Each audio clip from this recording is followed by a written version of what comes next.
rezim-rezim sebelumnya, di banyak negara, dan sepanjang sejarah. Karena itu, untuk menyusun dan menjalankan skenario kotor seperti ini, tak perlu kepintaran atau kecerdasan. Yang diperlukan cuma dua, mental culas dan tahan malu. Pak, ulang Pak. Iya Pak. Bayar sama siapa? Jenderal siapa? Wiranto kamu, ha?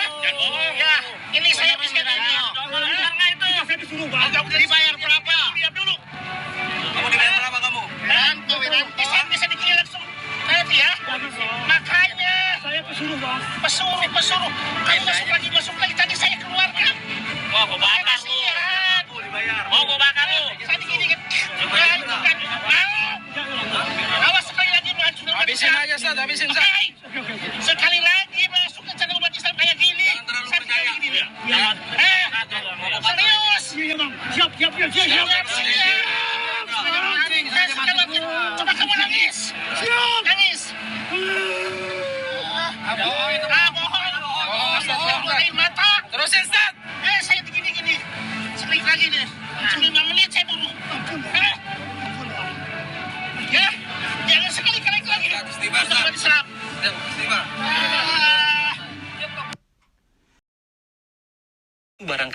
Lagi-lagi itu barangkali yang bisa menjelaskan kenapa putusan ini baunya anyir. Jika Anda nonton film ini, saya punya pesan sederhana.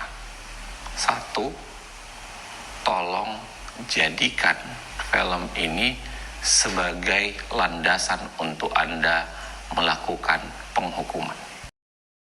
Lagi-lagi itu barangkali yang bisa menjelaskan kenapa putusan ini baunya anyir.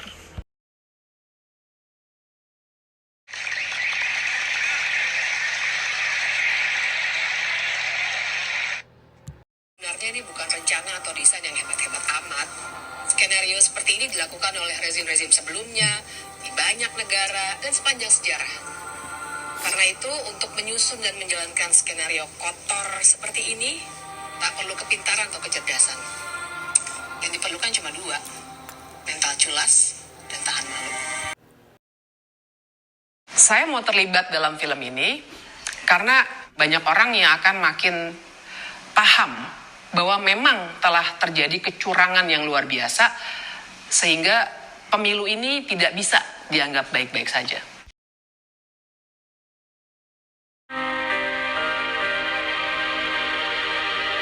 Semua rencana ini tidak didesain dalam semalam, juga tidak didesain sendirian. Sebagian besar rencana kecurangan yang terstruktur, sistematis, dan masif untuk mengakali pemilu ini sebenarnya disusun bersama dengan pihak-pihak lain. Mereka adalah kekuatan yang selama 10 tahun terakhir berkuasa bersama. Persaingan politik dan perebutan kekuasaan, desain kecurangan yang sudah disusun bareng-bareng ini akhirnya jatuh ke tangan satu pihak, yakni pihak yang sedang memegang kunci kekuasaan di mana ia dapat menggerakkan aparatur dan anggaran. Tapi sebenarnya ini bukan rencana atau desain yang hebat-hebat amat. Skenario seperti ini dilakukan oleh rezim-rezim sebelumnya, di banyak negara, dan sepanjang sejarah. Karena itu, untuk menyusun dan menjalankan skenario kotor seperti ini, tak perlu kepintaran atau kecerdasan.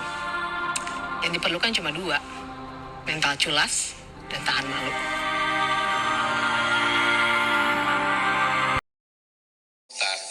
Agar rakyat menjadikan film tersebut sebagai dasar penghukuman, justru kami khawatir rakyat yang akan menghukum mereka ya dengan cara rakyat sendiri. Jauh dari kata disebut ilmiah. Saya meragukan dia ini dokter atau bukan ya. Emang bukan dokter kali ya kalau Ferdian Sari ya. Coba dicek gitu kan ya. Oh belum, pantas juga. Jadi ilmunya belum sampai ke tingkatan yang filosofis. Cara berpikirnya ya sangat patut dipertanyakan. Kemudian pernyataan Bivitri Susanti yang kedua ya. Gini ngomongnya, saya mau terlibat dalam film ini karena banyak orang yang akan makin paham bahwa memang telah terjadi kecurangan yang luar biasa sehingga pemilu ini tidak bisa dianggap baik-baik saja. Pernyataan ini benar-benar tidak berdasar. Tidak disebut peristiwa kecurangan yang mana, ya. Peristiwanya yang mana? Apa buktinya? Bagaimana status pelaporannya? Dan bagaimana status penanganan perkaranya? Kan kalau kita bicara soal kecurangan harus faktual. Misalnya, kalau zaman dulu kan 2019 ada persoalan daftar pemilih ganda sekian juta pemilih fiktif. Atau misalnya ada pengerahan, ya, pemilih dari luar untuk memilih, jumlah angkanya jelas. Bagaimana dia bisa mengatakan bahwa ada kecurangan yang luar biasa? Apa luar biasanya gitu loh? Kalau ada 1-2 PJ kepala daerah melakukan apa yang disebut pelanggaran, apakah sudah diproses secara hukum? Jadi ini lagi-lagi murni asumsi. Yang ketiga, ya, pernyataan Zainal Arifin Mokhtar, ya, intinya mengatakan soal kepala desa abdesi, ya, yang dikatakan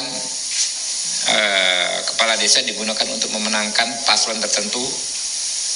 Nah, ini juga nggak berdasar, ya, karena nggak disebut di kasus mana kepala desa ini sudah kerja, ya kan, lalu memastikan warga di desanya memilih paslon tertentu. Dan itu film itu betul luar biasa, tapi semuanya kebenaran kan, karena lengkap dengan foto, lengkap dengan kesaksian. Tapi bagi saya kira film itu tidak masih ringan dibanding kenyataan yang ada di dewasa ini. Masih tidak semuanya, mungkin baru 25%. Karena tidak mencakup fitnah. Tunjukkan di mana fitnahnya.